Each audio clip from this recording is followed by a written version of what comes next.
everybody, the madness is here, and the Eye on College Basketball podcast is your audio guide for the entire NCAA tournament.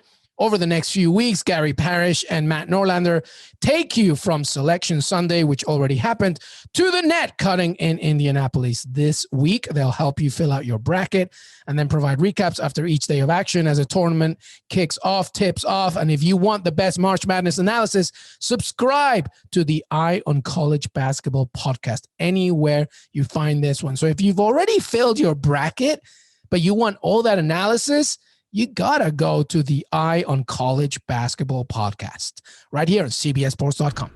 The Champions League quarterfinals and semifinals draw is set, as well as Europa League. We have Jimmy Conrad to break everything down. Bayern Munich against PSG, Man City against Borussia Dortmund, Real Madrid against Liverpool, Chelsea against Porto. It's just absolutely ridiculous, all these games. We have that, Europa League, and so much more. Qué Golazo begins right now. Hey, everybody. Welcome to Qué Golazo, our bonus episode, because the champions, the draw has been made for the quarterfinals and the semifinals. Jimmy Conrad is here with me. We're going to talk about it. And, of course, Europa League as well. We have you covered. Jimmy C. Oh, my God. What a draw, baby. What a draw for the Champions League. Amazing. I'm here that we're giving the audience raw emotion about this because we just saw it ourselves. So there's a lot going on. If you guys don't know about this draw, there are some tantalizing matchups, and I'm excited to dive in and then also get some feedback from the audience about their predictions because this is going to be a really special last eight. Absolutely. And you just said it there, by the way. Everybody, if you obviously follow us on Twitter, please do. Qué Golazo Pod. Also follow Jimmy Conrad and Echegaray. Please send us, tweet us. Like, what do you think? Who do you think is now the favorite? What matchup do you like? Give us some funny names for the matchups. Of course, the Mourinho Derby, Porto, Chelsea is a good one. The job interview game where Erling Haaland's facing Man City. I think that's a funny one. So give us some fun context here. We want to know what you think. But Jimmy, let's begin here. I'm going to set up just quickly, very quickly explain what's going on here, and you give me the odds, and then we'll get to it.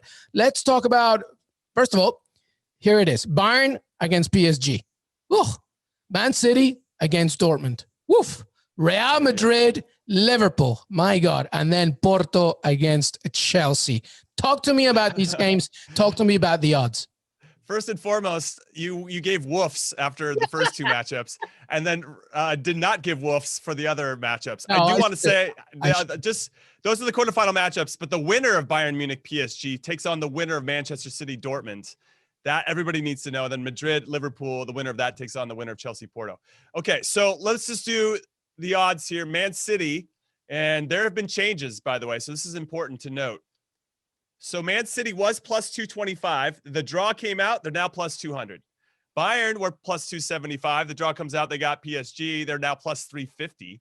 PSG was plus 550. Now they're plus 750. Liverpool was 700. Now they're down to 600. Liverpool's down. Chelsea was at plus 800. They're down to plus 500, Luis. Real Madrid was at plus 1,200. They're now down to plus 1,100. Dortmund from 1,600 to 2,800. Nobody believes in them. And then Porto was unchanged at plus 4,000. Thanks for coming, Porto. But this is a great one. I don't know which matchup where you want to start, but there's a lot to get into here, and I'm loving every second of it. Where do you want to go? Tell me. Well, let's talk about last season's final. Bayern against PSG. Let's talk about that game. Okay. A huge game. I have my thoughts, but let's go with you. Okay. This is what I want to say. Eric Choupo-Moting, okay? He plays for Bayern Munich now. He played for PSG last season. I want, and I know Lisa, our Qué Golazo pod producer, is listening. I want her. This is her only job that I want from her over the next year. Well, she's got a limited time to make this happen. This is what I want to say. You got to get Eric Choupo-Moting on the show. You got to strap him to a lie detector test, and he's got to tell us who he thinks is the better team out of these two. He's played with Neymar and Mbappe, and now Lewandowski and Thomas Muller and Serge Gnabry and Leroy Sané. Like, I need to know. Like, he's with them every day and has been each team intimately, right? Seeing him in training, seeing him off the field. Who's better? Who's got the better vibes? I want Choupo-Moting on the team, Lisa. That is my challenge to you. Or not on the team. Well, that'd be great if you want to join the team. But if you want to come on the pod, that'd be great. So I wanted like to start meet there. The parents thing, like a meet the parents. You just exactly. just bring it in. Like yeah. Tell us who you love more, your mom or your dad. So this is a great one. I will say first and foremost, when I saw the draw, I felt really bad for Mauricio Pochettino because of all the teams that you could have drawn, to get Bayern Munich just feels really harsh. But over 2 legs, obviously he's got the horses to do it. I think there's an argument to be made that defensively, PSG, I would say, are a little bit more stout, though they do give up some goals. Now that I think about it, them having a lead against Nantes recently and then dropping 2 goals just because it's almost like they're too casual. But in these types of matchups, when they know they have to be sharp, I think PSG shows up for it. And then you got Keylor Navas in goal, who I love and who is a big game player. But then you got Bayern Munich, you got Robert Lewandowski, you got all the guys that I mentioned. And then if they can tighten things up in the back and if everybody's healthy, oh man, I don't even know what to say here. I think Bayern's still the favorite, of course, but I wouldn't sleep against this PSG team over 2 legs. Yeah, I have 3 things to say. Number one, I mean, this is going to be a fantastic game. I love that you're promoting meet the parent situation. Tell us which one is your favorite. Well, tell us, who do you think? I love that. But I have 3 points. 1, Marco Verratti. If he's fit, right? Because he didn't start in the final last time. Remember, it was a race against time. He was on the bench, right? The other one, Moise Kean as well. Obviously, he joined PSG this season, so that's a big one, okay? And then the third point, I think, is that Bayern Munich is so good. Obviously, to me, after Man City, they're the favorite, right? But defensively, they are more vulnerable than last season. That's what I think, right? So I think that PSG has a point here. So I think it's very tight. I keep hearing Bayern Munich. We obviously just got off HQ, so Ian's going hard on Bayern. I think I'm going to lean to PSG on this one. I'm just going to lean just purely only if Verratti's good to go. Moise Kean is back. Icardi also didn't feature in the album, so there's more competition up front. I don't know. It's going to be tough. I just need to play the devil's advocate here. I know that they're the defensive champion. But I got PSG. All right, listen, wait, hold up. Here's my last point about PSG. Okay. This is it. We've given you enough chances and excuses. You made it, like you were bowed out 2 times before that. You made it to the final and lost. Now you have the manager that you wanted. Now you have the team that you wanted. Okay, it's Bayern Munich. Fair enough. It's time to show up. Show up or shut up.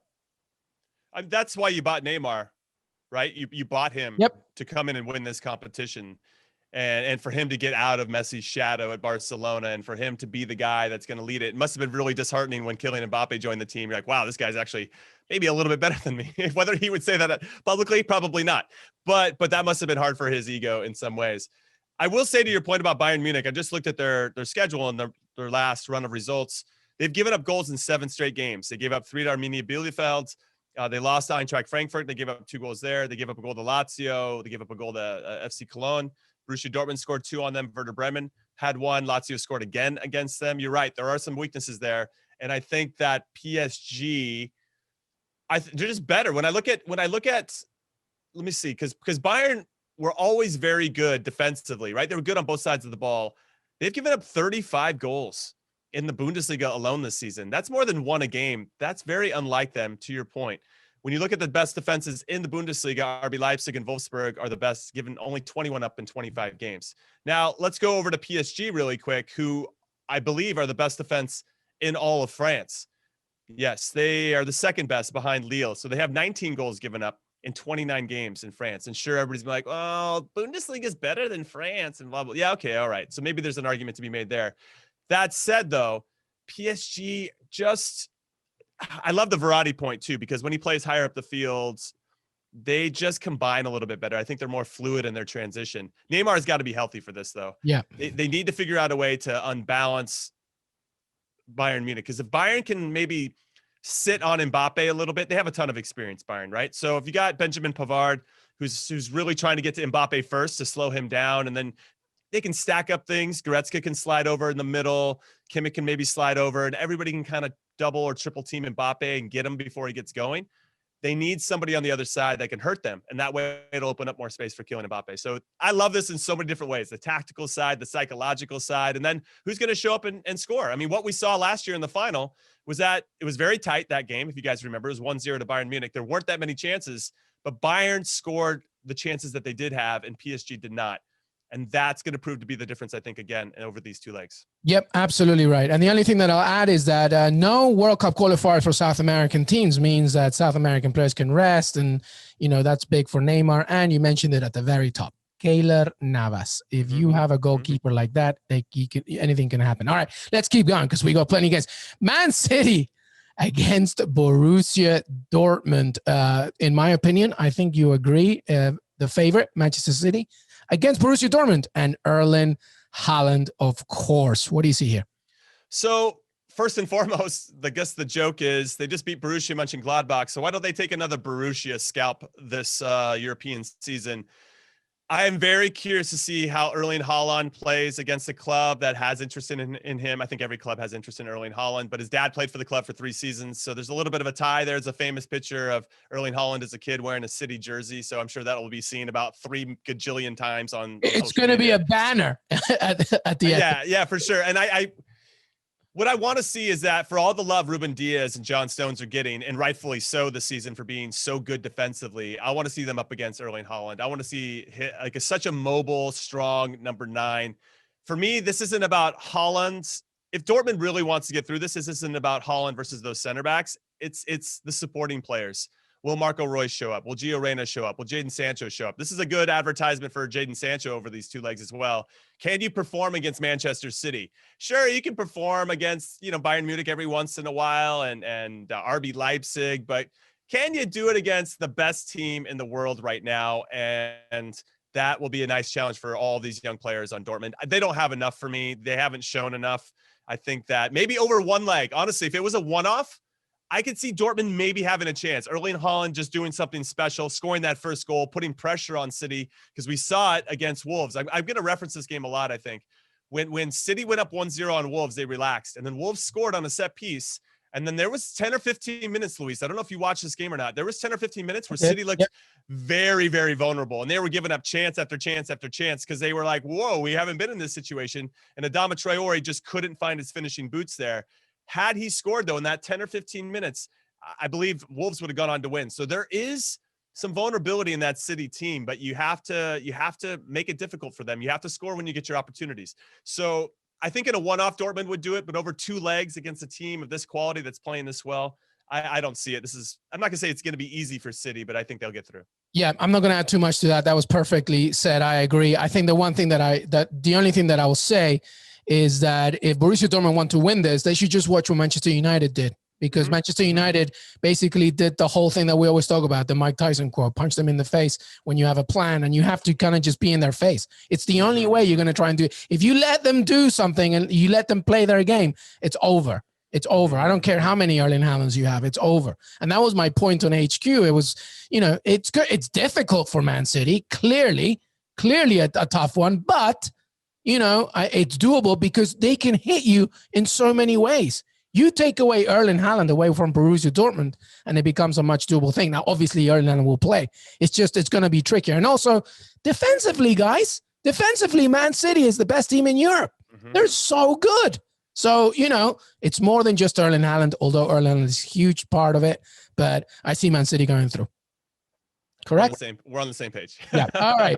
Let's go here. Real Madrid against Liverpool 2018 Champions League final. That was 3-1. Gareth Bale got 2 goals in that one as well. Karim Benzema, Sadio Mane for Liverpool. Totally different teams. Well, not completely different. Karim Benzema still doing his thing. But, different scenarios. What do you have here? Real Madrid against Liverpool. I love this one. So I'll start off by saying that both teams are not at the same level that they were a few years ago. I think it's going to come down to finishing. Liverpool have been very wasteful with their chances the whole season. Really lacked consistency in front of goal outside of that 1-7-0 smackdown at Crystal Palace earlier. And then I remember after that game, they couldn't score for 5 straight or something. They blew their whole thing during that. Yeah. Karim Benzema is super hot right now. He's scoring a bunch of goals. He's wait. It. It's a Zoolander quote. He's what? He's what? I can't. I'm like, it's too early for me to know Zoolander quotes. Come on now. He's so hot right now. He's so hot right now. Yeah, I don't know. Sorry. Now I'm embarrassed. I should have known that right off. No, it's okay. Your West Coast is so hot right now. He's so hot. Benzema. And I love the Sergio Ramos Mo Salah story, because after the arm bar in the Champions League final where he knocked Salah out of the game, that could be another good tactic to use for Sergio Ramos, because he's the only one that's really scoring goals consistently for Liverpool. What I will say, kind of looking forward, whoever wins this match, they're in the semis. So a Real Madrid or Liverpool is in the semis. And if I'm Chelsea or Porto, who they would face, I'd be nervous about that, because I feel like experience matters. You allow a team like a Liverpool or Real Madrid to they're just one step away from the final. These guys are going to figure out a way to do it. So it'll be interesting. I love this one. I love this matchup in so many different ways. It's just a matter of who's going to, honestly, I think it comes down to who takes their chances. I mean, we could say that about every game. It feels so generic to say that, but with these two teams in particular who having trouble scoring goals, let me give you an example. Karim Benzema has 21 goals for Real Madrid. The second player that's got the most goals for Real Madrid is Casemiro, their holding midfielder, and he's got 6. So if Liverpool can figure out a way to slow down Benzema and try to force somebody else to step up and be the hero, I think they've got a good chance. The problem is Liverpool's defense is a little bit all over the place. Conversely, Liverpool are kind of the same. I mean, Mo Salah scoring the bulk of the goals. Sadio Mane's been a little bit quiet. Bobby Firmino's off of it. If Diego Jota's healthy, then obviously he provides a different type of spark and a different look.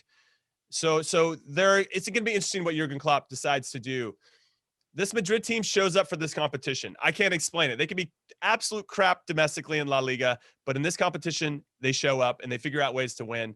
I'm going to give them the slight advantage, because I just think that they have, if everybody's healthy, they have more at their disposal than I think Liverpool, who obviously have a plethora of injuries. Yeah, I'm with you. I have Real Madrid winning, and I can explain it. It's been the most successful club in Champions League history. They love the continent. They love it. They love to play in big games. They love to play against teams from other nations. They just love to show what they can do. They're kind of like, a professional model going down the catwalk. It's like, look at me. Look so at what right look I am. Yeah, another Zoolander, right? They just completely just deliver that. And Karim Benzema against Nat Phillips in Quebec, I like that odd, right? Yeah. It's just he's one of these players, as he showed you domestically a few weekends ago, and even last weekend, that if you give him just one tiny inch, he's going to destroy you. I don't want to take anything away from Liverpool. Do you remember Real Madrid? I'm just going to jump in on the Real Madrid thing before we move to Liverpool, but do you remember Real Madrid losing to Manchester City last year in the Champions League before everything got shut down for the pandemic? They went to City and they needed to get a result. They got, I feel like they were there. They got an early goal or whatever, but Karim Benzema missed some sitters. And then Varane handed the game over to City. Like, he just made two absolute, unlike Rafael Varane, mistakes. Yeah. And that is what ultimately sent City through. They were hanging at that time, and that's still a very good Manchester City team. And that was with Benzema not doing his thing. Like, right. I mean, he missed some sitters in that game, and Benzema does have a tendency of doing that. But right now, he's in very good form, and he knows that he has to perform if Madrid are going to go through, and obviously still stay relevant in the La Liga title race as well. So here's the other thing, Jimmy. Here's the other thing. Vinicius Jr. is looking very good as well, and he can't finish, so I'm not worried about it. No, but you know who can? Sergio Ramos, who scores more goals than most strikers in Europe, which is kind of insane. So, but anyway, sorry, Liverpool fans, let's go to you for a second. We've said all along, honestly, you kind of have to win this Champions League if you want to get anything. I don't see you getting a top 4 this season. I don't think Chelsea's going to let go of that 4th spot. It's too far away from Leicester City. Manchester United, of course, and Man City already, I think, in full control. This is your best chance, Liverpool. This is your best chance to do it. And I know that whenever you hear Jurgen Klopp say anything in press conferences, he's going to give you the opposite. But I know that internally, he's absolutely saying this. Let's win this Champions League. We have done it recently. We can do it again, and we can do it with the squad. The problem is that I still worry at the back. And when you have Karim Benzema going up against you, and Asensio coming off the bench, and Vinicius Jr., and then, look behind you, Toni Kroos, Luka Modric, forget about it. I'm leaning towards Real Madrid. I don't think it's going to be easy. I think Liverpool are obviously Liverpool, the defending Premier League champion, but Real Madrid are onto something these days. All I'll say really quick about Liverpool is that they have now had 3 weeks to rest.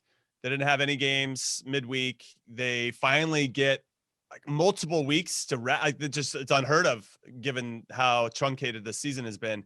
When they come out of the break, though, they got Arsenal away, then they take on Real Madrid away, then they head home, which they're not very good at home, right, this season, against Aston Villa, and then they take on Real Madrid at Anfield, and then they got Leeds, Newcastle, Man United, Southampton, West Brom, Burnley to finish the season. That's a lot. That's a lot. It's a lot. So coming out of this break, whoever's going to be sharper coming out of it, because they've had so much time, which I think that rest is very important for this team, physically and mentally, getting sharp again, getting back that game match sharpness could be a little bit harder. So that's not just isolated to Liverpool. That's for everybody, because sometimes there is a bit of malaise that seeps into your team when you take that last big breath as you get into the stretch run.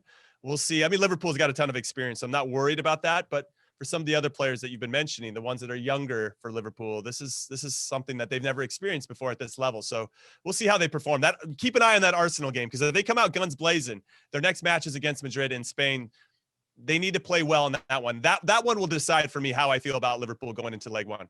Yeah, and Diego Jota is a major part of all of this, I think. Mm-hmm. Diego Jota is a major part. What do you guys think? Qué Golazo pod, tweet us who's going to win that one. All right, let's finish it off here. Listen, Jimmy, before Lampard was fired, and I predicted Lampard was going to get fired at the beginning of the season. You did, which is crazy. Fair play to you. You should take my job as the wagering analyst. No, I was off by a month. I said Christmas because I thought Chelsea were going to be cruel, but they gave it until January, and then it happened.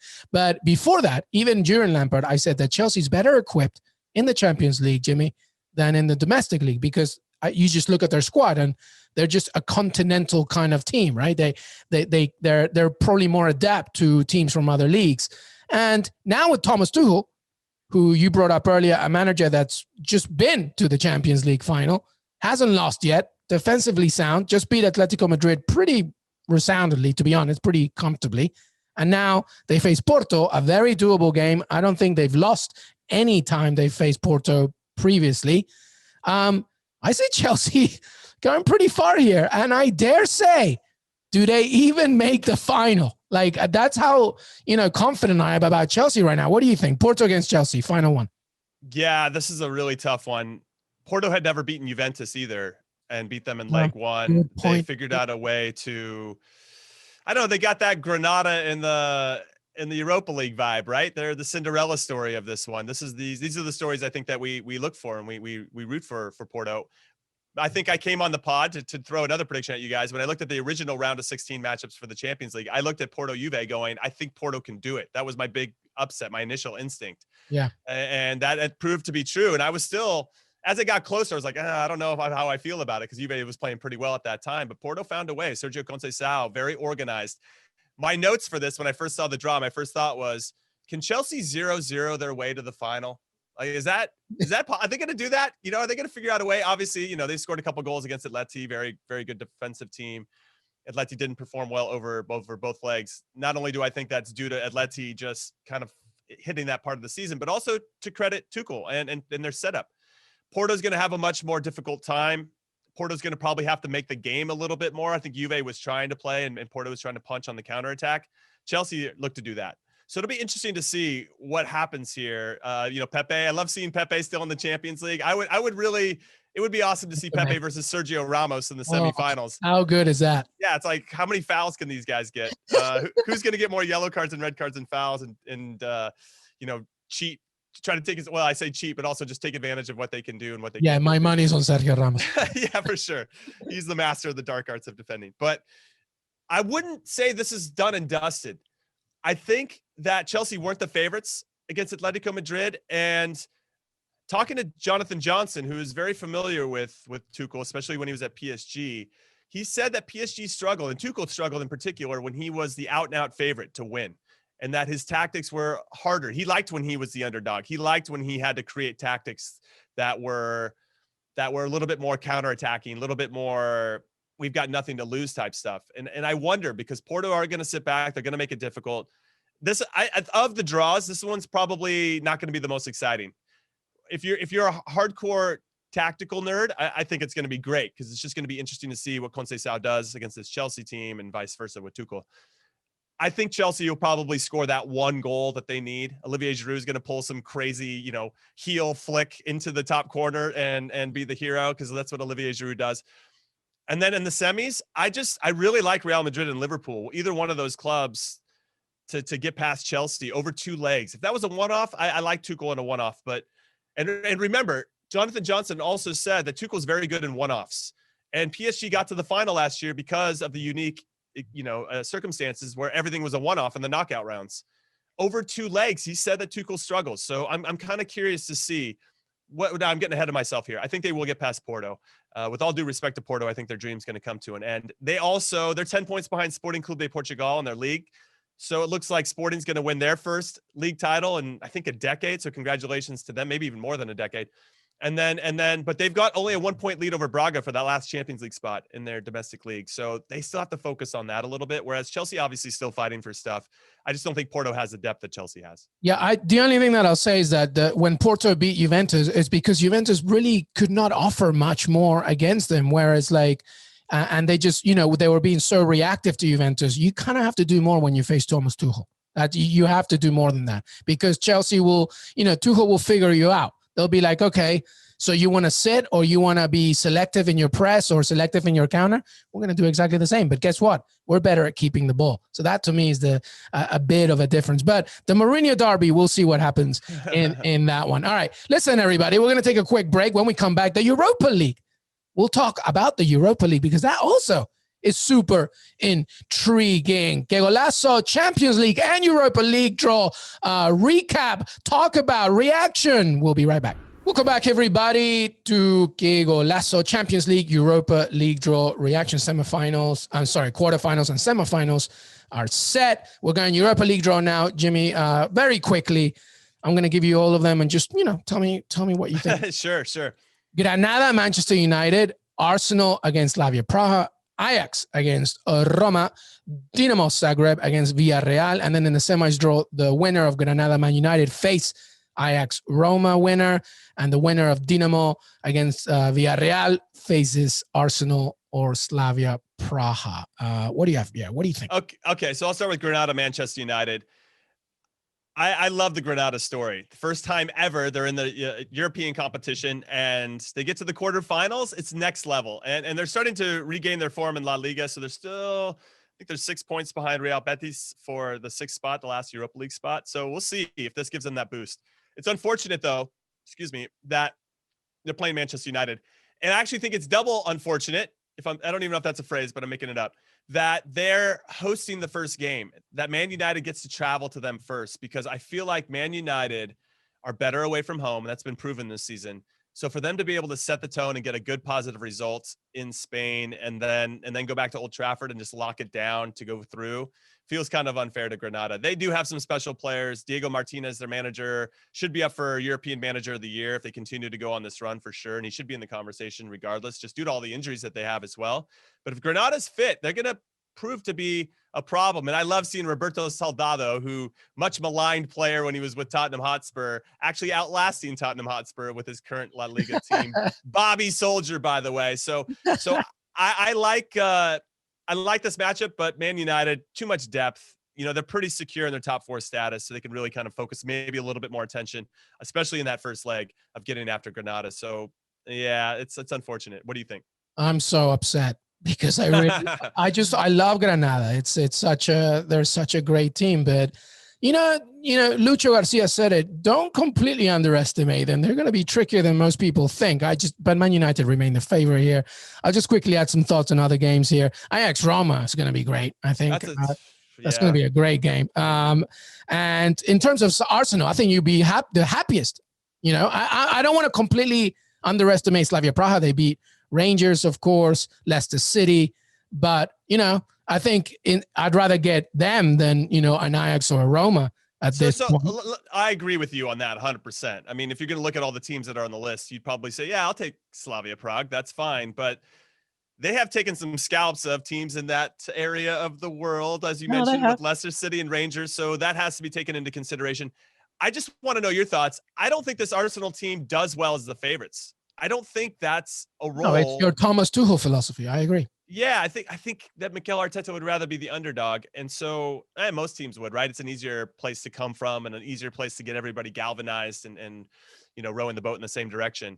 Not that you need to in the quarterfinals of the Europa League. I don't think this tie is as easy. I think it's going to be hard, and I think it's going to be a fight. And I wonder sometimes, to your point about the Mike Tyson quote, everybody's got a plan until they get punched in the face. Slavia Prague is going to punch Arsenal in the face. Yeah. And when you have a lot of... Maybe literally. Yeah, and so... or kick. Well, I guess that was Kamar Roof that kicked them in the face. But yeah, it's going to get scrappy. Ken Smith-Rowe, Odegaard, Saka, Aubameyang, Lacazette. We know Granit Xhaka doesn't mind to scrap. Thomas Partey looks like he likes to scrap. Do they have enough guys that are willing to take that punch and then get back up and then still dominate? I've seen, I've been around a lot of players, played with and against a lot of these players. You punch them in the face once, you don't have to worry about them the rest of the game. True. Which Arsenal team are you going to see? Which version? Are they going to be the tough one? Because they need to be tough. This is a street fight. So I don't think this one's completely dead, but I like Arsenal there. Wait, one second on Arsenal. What do you think? Are they in the FA Cup? No. Russ, this is it for them. Because you're 10th in the Premier League. Good point. You're 10th in the Premier League. Just like we were talking about Liverpool, you got no chance for Europa League, I think, or definitely not champion. So you got to win this. Yeah. No, that's fair. That's fair. What about yours?